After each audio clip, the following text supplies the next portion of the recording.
Ayan guys, good morning sa inyong lahat. Ayan, ako po ang naghatid ngayon kay Tonton sa school kasi magpapagupit yung daddy niya. Pero siya ang mag-aano mamaya. Siya ang magsusundo para ano. Kasi kasabay ko din si Jamay pupunta sa school. Ayan. Ayan nga po guys. Ayan, sana po supportahan niyo po ako sa aking mga vlog guys. Ayan. Pasensya na po kayo. At hinihinga ang aking nihila ang lola niyo guys. Ayan. Gusto ko lang pong ipaano sa inyo guys.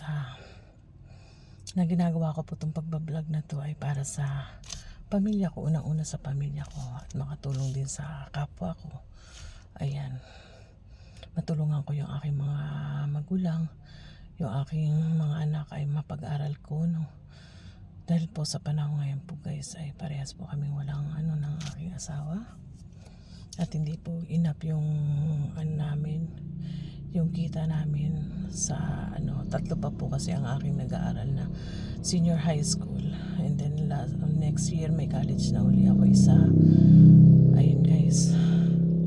Kaya kailangan ko pong magsumikap, magsipag sa pag-upload ng content guys. Ayan guys. Sana po patuloy niyo po akong suportahan and para po sa sa sarili ko na rin po guys, para sa pamilya ko at sa kapwa ko guys. Gustong gusto ko po kasi matulungan ng aking mga magulang guys, lalo na po ngayon may mga po sila, may mga sakit na rin po, mahina na, matatanda na po sila. Gustong gusto po, wala po kasi kung ibang maaasahan kundi ako lang po talaga, dahil ako lang po ang anak na babae din. Yung kuya ko naman wala din namang may kaya gustong gusto ko po gustong gusto po talaga silang matulungan. Hindi na rin po kasi pwedeng mag-abroad dahil nga po may sakit na rin po ako. Yun lang po yung aking guys, yung naiisip kong paraan na hindi ko mapapabayaan yung mga anak ko kasi once na nag-abroad uli ako, hindi ko alam kung makakapasa pa ako sa medical kasi nga may sakit na rin ako. Tapos kung dito naman magtatrabaho ko, ano po makukuha akong trabaho sa po dito, wala din po. And then wala din naman po akong pang start ng business. Kung magbi-business ako, marami po akong gustong gawing business pero hindi ko po magawa dahil nga syempre financially. Unahin ko pa po ba yung pag-business, ng business kaysa doon sa pagkain namin at pangangailangan ng mga anak ko. Katulad po ngayon si Jamay, mag-enroll po siya. Ano na po naman siya, varsity po siya. Ang nakuha niya po is 75% na pre siya. May less sa tuition niya. Tapos yun. Kasi medical nga po yung kasi po kami nga po guys is dentistry. Kaya po iniisip ko pa po ngayon kung gaano po kagastos yun. Kaya po talagang nagsisikap ako guys na magkaroon po ng income dito sa pagbablog ko.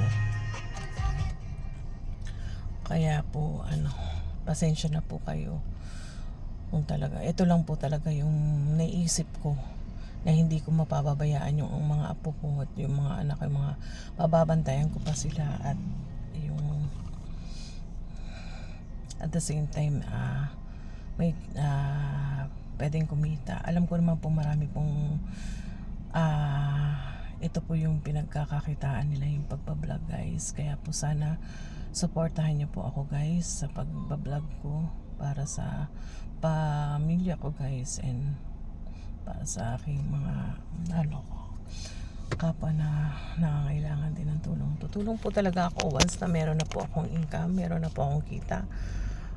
Pero kung ngayon po talaga gusto ko muna po tulungan yung sarili ko, di ba guys? Paano po magkaroon ng dahil lang iniisip po talaga, matatanda na po kami. Wala naman po kaming pwedeng asahan.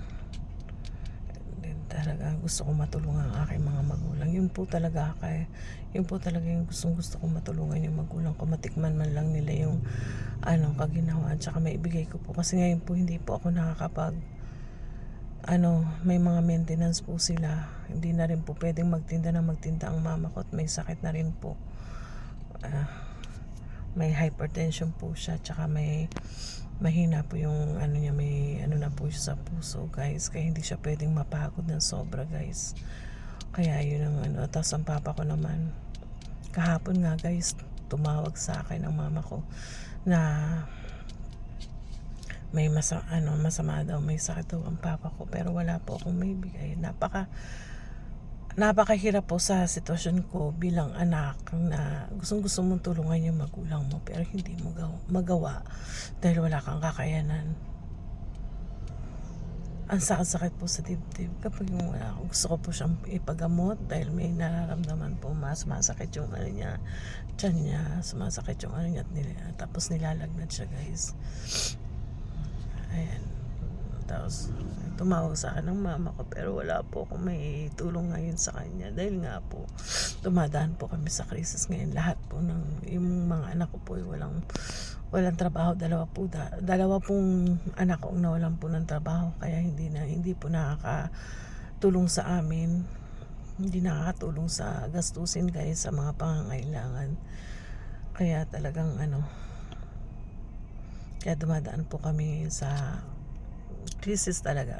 Talagang kulang na kulang guys. Tapos may nag-aaral ka pa guys. Hindi ko nga alam guys kung paano ko may susurvive yung mga pangangailangan nila, pangbaon nila guys. At pangangailangan namin pang araw-araw guys, dahil talagang drain na drain po kami guys. Yan lang po guys, and thank you for watching guys. Naiyak tuloy ako guys dahil sa sitwasyon ko guys ngayon. Maraming pong salamat guys, and sana po supportahan niyo po ako, patuloy niyo po akong supportahan guys para sa aking mga magulang guys at mga anak guys. Thank you po.